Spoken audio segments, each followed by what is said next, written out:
সেদিন রাতে আবার আসছে, আসার পর আমার টাকা অফার দিচ্ছে, তারপর জিনিসপত্র অফার দিচ্ছে, কয় তুমি আমার যদি একবার দাও তুমি যা চাইবা তাই দিব, তুমি মানে কেউ জানবো না যে তোমার আমি এই কাজ করছি। আমার অনুপস্থিতিতে আমার বাবা আমার স্ত্রীর সাথে স্বামী স্ত্রীর মতো যে অনৈতিক কাজ সেটা আমার বাবা করছে আমার স্ত্রীর সাথে। প্রতিদিনের মতোই দিনের কাজকর্ম শেষ করে সন্ধ্যায় নিজের কক্ষে ছিলেন শারমিন আক্তার নামের এই তরুণী। রাত 8টার দিকে তার ঘরে প্রবেশ করেন তার শ্বশুর।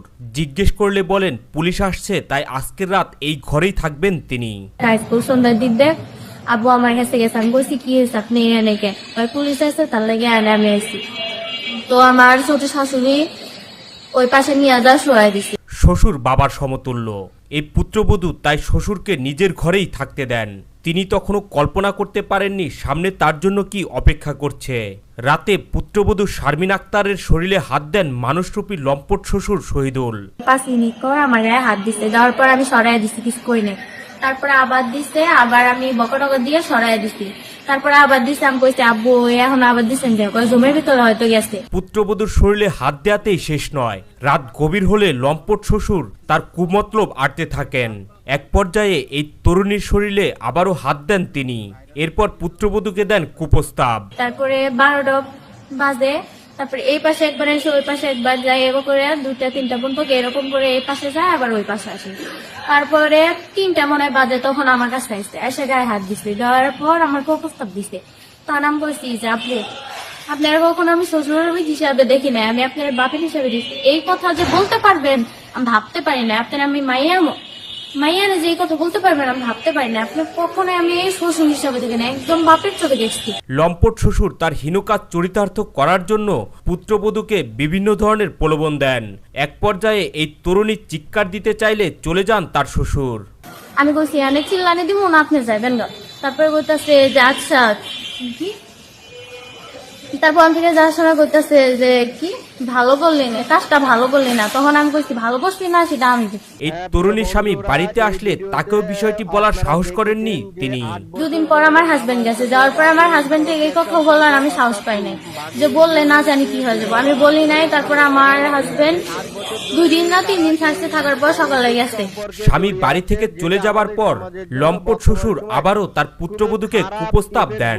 যাওয়ার পর সেদিন রাতে আবার আসছে, আসার পর আমার টাকা অফার দিচ্ছে, তারপর জিনিসপত্র অফার দিচ্ছে, কয় তুমি আমার যদি একবার দাও তুমি যা চাইবা তাই দিব, মানে কেউ জানবো না যে তোমার আমি এই কাজ করছি, তুমি যখন যা চাইবা আমি তাই দিই।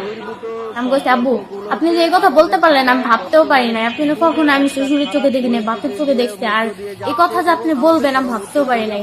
একদিন বলছেন আমি আপনার না বলেছি, তারপরে আবার নেক্সট টাইম এসেছেন। এক পর্যায়ে এই তরুণীর সাথে জোর জবরদস্তি শুরু করেন তিনি। গলায় ছুরি ধরে এই তরুণীকে তার ভোগের পণ্য বানানোর চেষ্টা করেন। কয় যে দেখো তুমি যখন তোমার কসমেটিক লাগবে, যখন যা লাগবে আমি সব দিব, তুমি একবার আমার দেখ। তারপর কইছি যে আপনি তো বাপ নামের কলঙ্ক। তারপরে আমার বলতেছে যে কি আমার লোক জর্জবতা করতেছে, জর্জবতা করার পর আমি সারতে না পেরে আর চিনের লোকে বাইরে আসতে, তখন আবার ছুরি আসছিল, ছুরি আমার গলায় ধরছে, ধরার পর 2 চিল্লানি মারস, এটা দুটোরে শেষ করে দিই।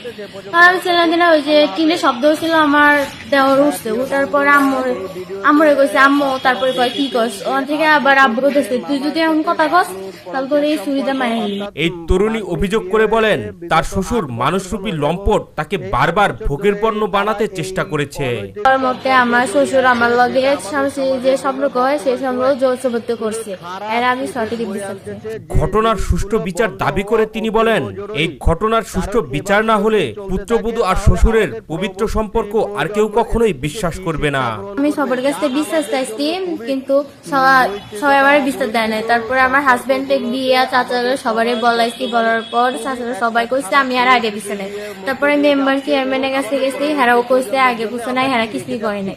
তারপর পুলিশের কাছে গেছি, পুলিশের কাছে রিপোর্ট জানাইছি, তারা মানে এখনো কিছুই করে নাই। তারপরে আমরা এখানে ব্যাপকভাবে ছড়িয়ে পড়তেছে এবং ইয়ং জেনারেশনের মধ্যে এর একটা বিরূপ প্রতিক্রিয়া তৈরি হচ্ছে, যা আমাদের পরবর্তীতে এগুলো বন্ধ করা খুবই কঠিন হয়ে যাবে। তাই আশা করি এখনই সঠিক পদক্ষেপ নেওয়া দরকার এবং এদেরকে সঠিক বিচারের মাধ্যমেই এইসব থেকে বিরত রাখা সম্ভব। তো প্রিয় দর্শক, দেখতে থাকুন আমাদের ভিডিও আর আমাদের সাথেই থাকুন। দেখা হবে পরবর্তী ভিডিওতে, সে পর্যন্ত ভালো থাকুন।